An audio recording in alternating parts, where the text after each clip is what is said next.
Number one channel के number one show साजिश में आपका स्वागत है। मैं हूं आपके साथ सपना शुक्ला। आज बात सबसे पहले इजराइल की। रिपोर्ट है कि इजराइल ने युद्ध की कई बातों को छुपाया है दुनिया से।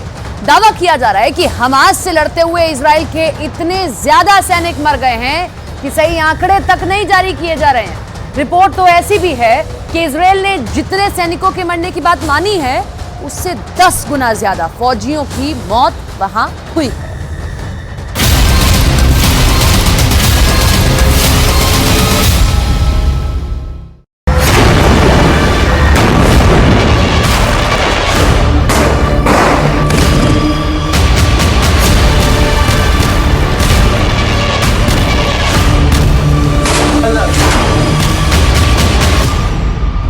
हथियारों के मामले में इजरायल को दुनिया का एक बहुत ताकतवर मुल्क माना जाता है। इजरायल का एरो एयर डिफेंस इतना ताकतवर है कि इजरायल दावा करता है कि अगर 2000 किलोमीटर दूर से भी कोई मिसाइल इजरायल की तरफ लॉन्च होती है तो मिसाइल लॉन्च होते ही इजरायल का एयर डिफेंस सिस्टम एक्टिव हो जाता है। जब तक इजरायल अपनी एयरफोर्स के माध्यम से गाजा पट्टी पर बमबार्डिंग करता रहा, तब तक इजरायल के सैनिकों के मारे जाने की संख्या का आंकड़ा लगभग स्थिर रहा। लेकिन जैसे ही इजरायल ने अपना ग्राउंड ऑपरेशन शुरू किया, इजरायल के सैनिकों की मौतों की संख्या लगातार बढ़ती गई।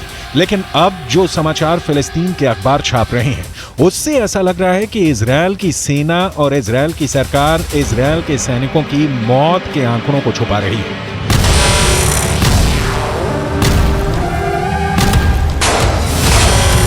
फिलिस्तीन क्रॉनिकल नाम के एक अखबार ने इजरायल के मिलिट्री सिमेट्री यानी इजरायल के सैन्य कब्रिस्तान यानी वो जगह जहां पर इजरायल के सैनिकों को दफन किया जाता है, उस जगह के डायरेक्टर डेविड वार्नर बरूच का एक इंटरव्यू छपा है। इस इंटरव्यू में इजरायल की मिलिट्री सिमेट्री के डायरेक्टर डेविड वार्नर ने कहा है कि इजरायल के अंदर हर घंटे एक इजरायली सैनिक का शव कब्रिस्तान में दफन होने के लिए आ रहा है।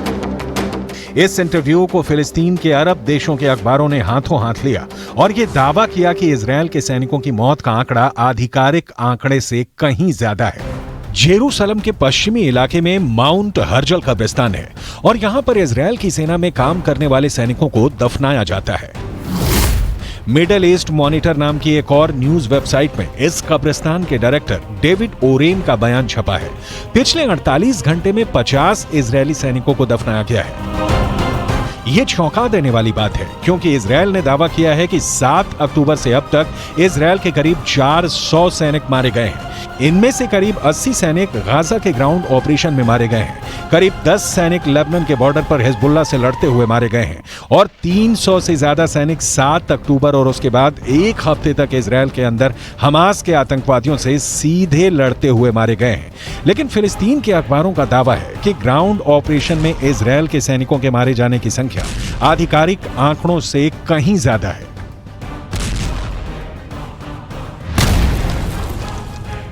अगर इजरायल के मिलिट्री सिमेट्री यानी सैन्य कब्रिस्तान के डायरेक्टर डेविड वारेन के आंकड़ों को सही माने और इस हिसाब से अनुमान लगाएं कि हर घंटे में एक सैनिक की मौत हो रही है, तो इजरायल के ग्राउंड ऑपरेशन को लगभग 30 दिन हो चुके हैं। एक दिन में 24 घंटे होते हैं यानी 30 दिन में 720 घंटे होते हैं। अगर इजरायल के सैन्य कब्रिस्तान के डायरेक्टर के मुताबिक हर घंटे में एक सैनिक की मौत हो रही है, तो इसका मतलब यह है कि अब तक ग्राउंड ऑपरेशन से 30 दिनों में 720 सैनिकों की मौत हो चुकी है। यह सिर्फ एक अनुमान है, इसकी पुष्टि नहीं की जा सकती है। इतना ही नहीं, हिजबुल्लाह ये दावा करता है कि लेबनान के बॉर्डर पर जो जंग चल रही है उसमें हिजबुल्लाह के 80 लड़ाके मारे गए हैं, जबकि इजरायल के करीब 10 सैनिक मारे गए हैं। जबकि हिजबुल्लाह को सपोर्ट करने वाले देश ईरान के सर्वोच्च नेता खामनेई भी ये बयान जारी कर चुके हैं। इजरायल के ज्यादा सैनिक मारे गए हैं, लेकिन इजरायल आंकड़ों को छुपा रहा है। अब ऐसे में सवाल ये उठता है कि क्या वाकई में इजरायल की सेना अपने मारे गए सैनिकों के आंकड़ों को छुपा रही है? इजरायल की सेना प्रोपेगेंडा वॉर में हमेशा सबसे आगे रहती है और आज भी इजरायल और हमास के युद्ध में अगर देखा जाए तो हमास के पक्ष में बात करने वाले गाजा पट्टी के फिलिस्तीनी पत्रकारों की हालत बहुत ज्यादा खराब है। गाजा पट्टी के अंदर लगातार हुई बमबारी में अब तक करीब 45 पत्रकार मारे जा चुके हैं जो फिलिस्तीन के मुद्दे को कवर कर रहे थे।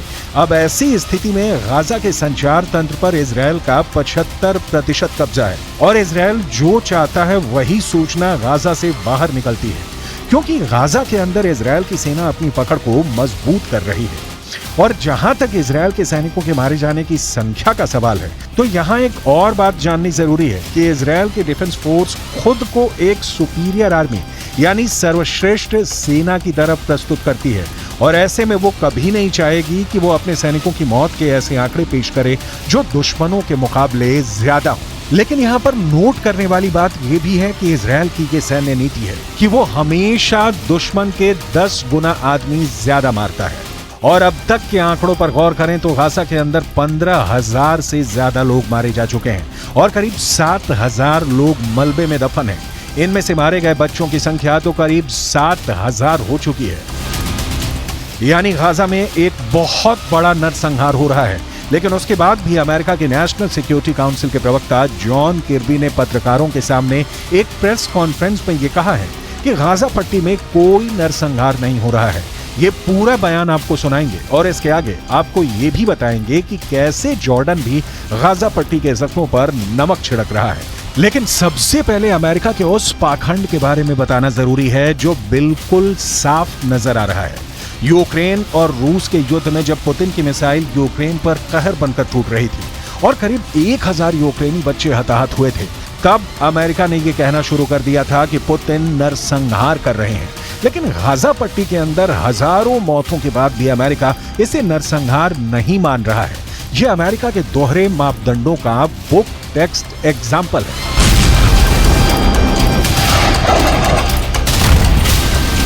Hamas wants, make no mistake about it, is genocide. They want to wipe Israel off the map. They've said so publicly, more than one occasion. In fact, just recently. And they've said that they're not going to stop. What happened on the 7th of October is going to happen again and again and again. And what happened on the 7th of October? Murder, slaughter of innocent people in their homes or at a music festival. That's genocidal intention.